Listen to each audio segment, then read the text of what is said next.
Welcome back to the Village Bonfire for another episode of the Wild Sacred Journey podcast. A podcast not just for your mind, but for your body and spirit too. Here we don't just talk theory. Instead, we compassionately engage with our lived experiences and a wide variety of topics together, all to invite the question, in these times we find ourselves in, how do we be more human? Thank you for being here.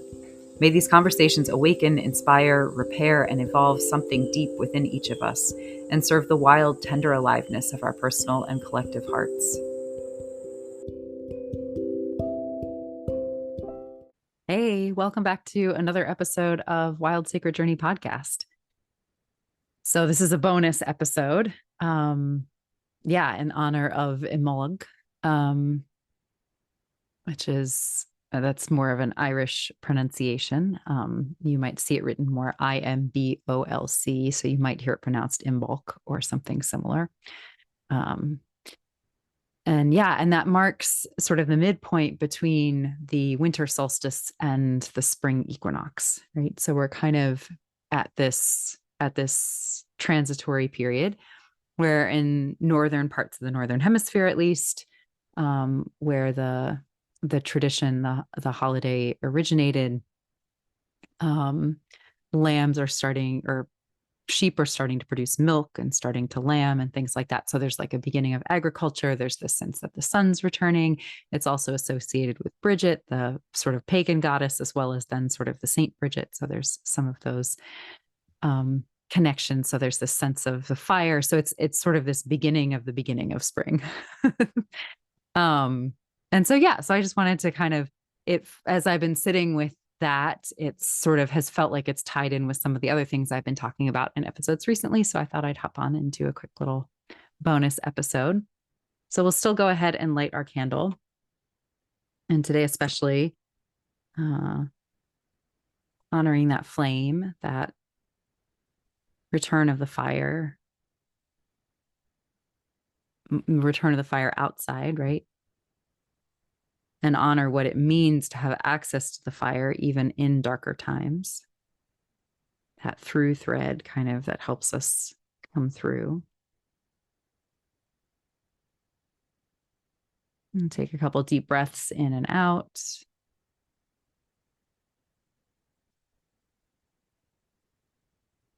And just kind of tune in with whatever you might be sensing a little bit in your body and your emotions. Whatever you're bringing with you to the fire today.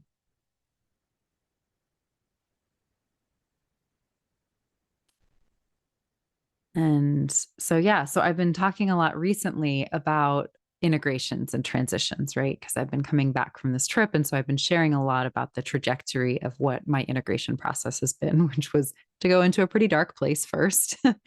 And then it's like that slow coming up and out of it, right? But we tend to think in our minds, and this is partly how I think we're socialized, right? Our society is very progress always, faster, better, newer, better, more now, linear, right? And so there's this sense that a trajectory should be forward and up, right? And yet when we look at nature, everything moves in circles and cycles and is much more spiral, circle, cycle, right? And so some of what I love about this sort of in-between holiday, right? Like in between these peak markers, right? So, we have the solstices, which is either the extreme light or the extreme darkness. And then we have the equinoxes, which is the neutral, right? But then the spaces in between. So one of the things that I think we've lost some in our culture is our ability to transition between things. Because again, we think of journeys as linear. So we leave one place, that's it, it's behind us, it's gone. And we're like focused only on what's ahead, right? And so that's not entirely incorrect. But when we get to the level of energy, time and space aren't linear, right? That's part of how remote energy sessions can work. That's part of how, like in quantum entanglement, right? they were proving that they could do experiments on, say, like, this is maybe a silly example, but like you cut a hamburger in half, for example, right? And then you did something to like activate, and you spread them way, way, way far apart. Like they could be in different countries. And then you did something to activate the cells and shift the molecular structure of one hamburger, one half of the hamburger. The other half of the hamburger would show the same activation, right?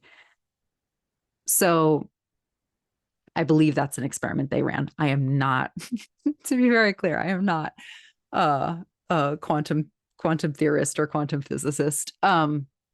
But it's this idea that things can become entangled. And so time, in a way where time and space don't actually matter in the way that our brains think they do, right? So why does that matter? So a lot of what we experience also happens in cycles, right?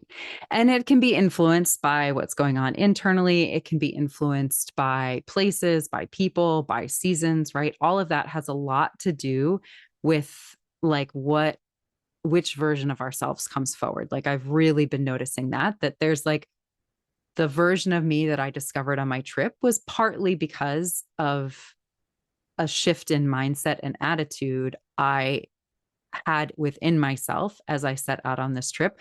I stepped out of my day-to-day life and into this new space. And so that freed another version of myself up to like come forward.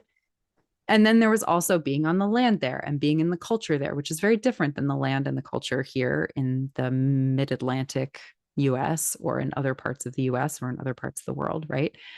So all of that stuff, affects us. That's just how attunement works. And, we can do a lot internally to work with like when we're setting the temperature, as, Tammy LeDrew and I talk about this some in the episode that I have with her, but the difference between like taking the temperature and setting the temperature, right? So especially for those of us who are very sensitive energetically, it's very easy to walk through the world just like a sponge, just like taking the temperature. And sometimes there's a certain amount of like, we get to have an effect on what's around us too, right? And to really be in reciprocity and to really be in our own power, like that's part of that process is this, this dynamic of being able to take and set the temperature, right? Being able to be affected and also affect. But attunement is like us sensing what's happening and then our systems responding to it and then the world responding to us and vice versa. So that is that process, right? And so season can have a lot to do with that. Place can have a lot to do with that, all of that. So that right there is also going to like, we're never going to just bulldoze our way from one thing to another thing, right? Things are always going to be in sort of this dance. And so when we're in these processes where we're sort of expecting ourselves to go from point A to point B and to just get there in the most efficient and linear way, we're failing to take into account that our bodies are part of nature. And that's where I think then animism and nature actually come in. So there's a difference between looking at nature as a teacher in the sense of like projecting our assumptions about the world onto nature and then seeing that mirrored back. It's not entirely unhelpful, but it's a little bit different versus like one of the things I was sitting with as I was, as I've been coming out the other side of kind of this darker space, I've been having good days. And then I'll have days that feel like I'm like backsliding, or I'll even have moments within the day where I'm just like, oh God, here we go again. And right. And so there's this forward, back, forward, back. So some of that's what's happening around me, right? Some of that might be the season.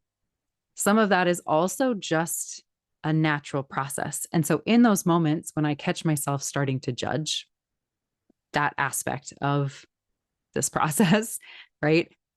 I do what I kind of instinctually have always done. And I go, okay, let me look at nature. Like, is there an example of what I'm experiencing in nature? Right? Because if so, then it's probably not a design flaw. It may be annoying, but it's probably not a design flaw. So, and the first thing that came to mind is like, well, of course there is, right? Like anytime a planet transits between one sign and another in astrology, right? The planet will often drop into the next sign, the sign it's going to be in for a little while, and then it'll kind of come back to the sign it's been in, and then it'll finally transition. And sometimes that'll even happen twice, right? Anytime, anytime the seasons, right? Like there's, you know, we're in spring right now, right? Well, sort of. We're sort of still in winter. We're sort of in spring. We had a couple days here in Virginia, like a week or two ago, that were like 80 degrees, really warm, summer weather. And then we had the Arctic wave come through and we were like down in the teens and 20s, you know, and now we're back up to like 50. So there's always these things. It's like we see what we head towards what's possible. It's almost like we fall into what's possible, sort of accidentally, sort of by design.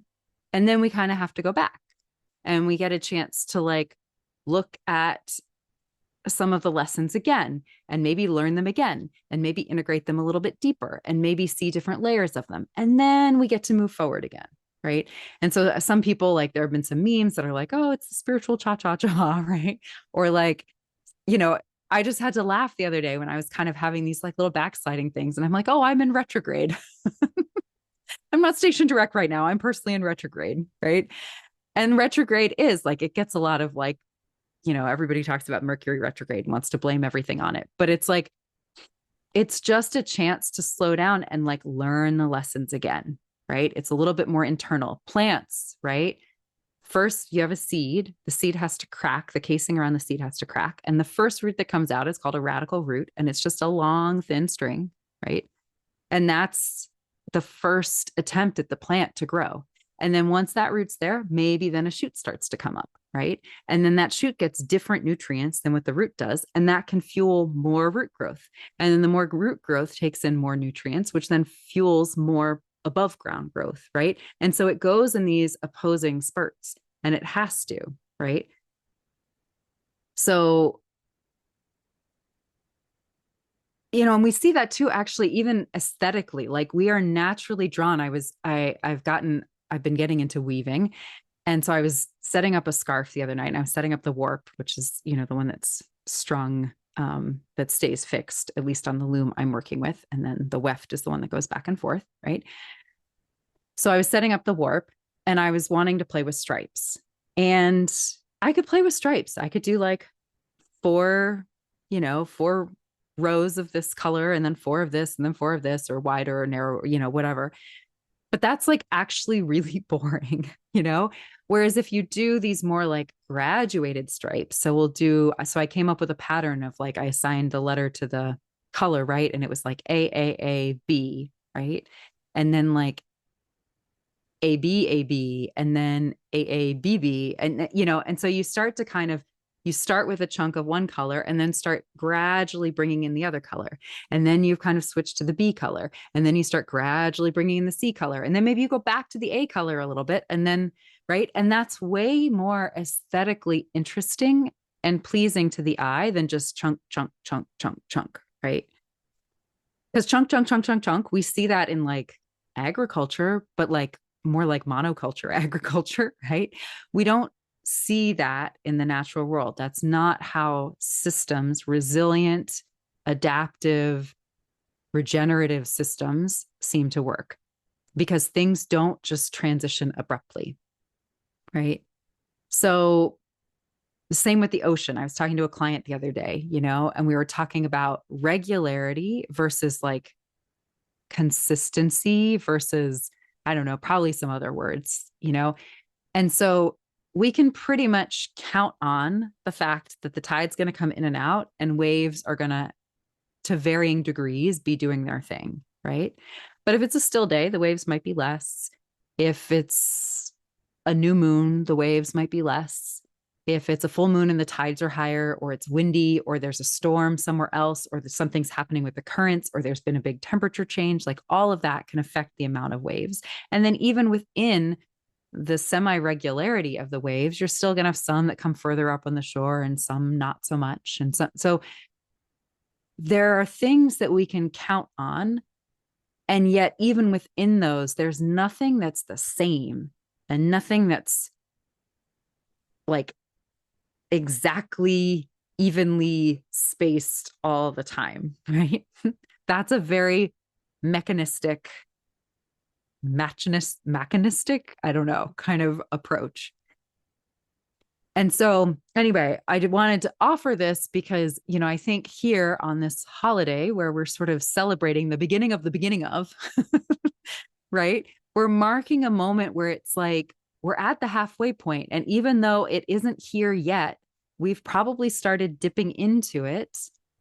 And we're still going to feel that tension between what we're leaving and what's coming, right? And that's actually a fruitful space. There's things that happen in that space that are a necessary part of what comes next, right? And so it feels like a good time to just remind you, if it lands, that we do ourselves a disservice when we expect ourselves to be more like machines and less like nature. And there's a lot of permission, I think, and compassion we can find for ourselves and sort of the like messiness of our process and the imperfection and the inconsistency, right? And also still the rhythmic patterning of our process when we let ourselves be nature, and when we look to nature not to see things as we've been trained to see them, but to see things as nature would remind us to see them. So happy beginning of spring. For you, those of you in the Northern Hemisphere anyway. Beginning of fall, for those of you, I guess, in the Southern Hemisphere. And yeah. And so I just invite you to just to look to nature and to remember that you are still moving, even when sometimes you feel still, even when sometimes you feel stuck, even when sometimes you feel like you're going backwards, right? And there's a discernment that we have, that we can build. Like, am I going backwards because I'm like afraid to go forward? And again, there's nothing wrong with that. That's then part of the lesson. That's part of what we can learn in that retrograde period, right? But then what's beautiful too about these more nature-based holidays, and looking to nature and celebrating what's happening there, is that, nature can be an elder in a way, and it can offer us a sense of belonging. And in those moments of doubt or despair, or feeling alone with something, or finding something challenging to navigate, or being mean to ourselves because we're expecting ourselves to live up to some standard that isn't realistic, it's like, oh, right, okay, I'm belonging. Yeah, I have innate belonging here. And what I'm experiencing doesn't take me from that belonging. It brings me deeper into it. So I'll leave it there for today. Yeah. So thanks for joining me around the fire. I'm curious to know, like, have you ever looked at like what kinds of lessons have you learned from nature, or what is there anything you're going through right now that this kind of lands with and makes you feel a little more okay in your process about? Love to hear. So anyway, until next time, be well, and yeah, we'll see you soon.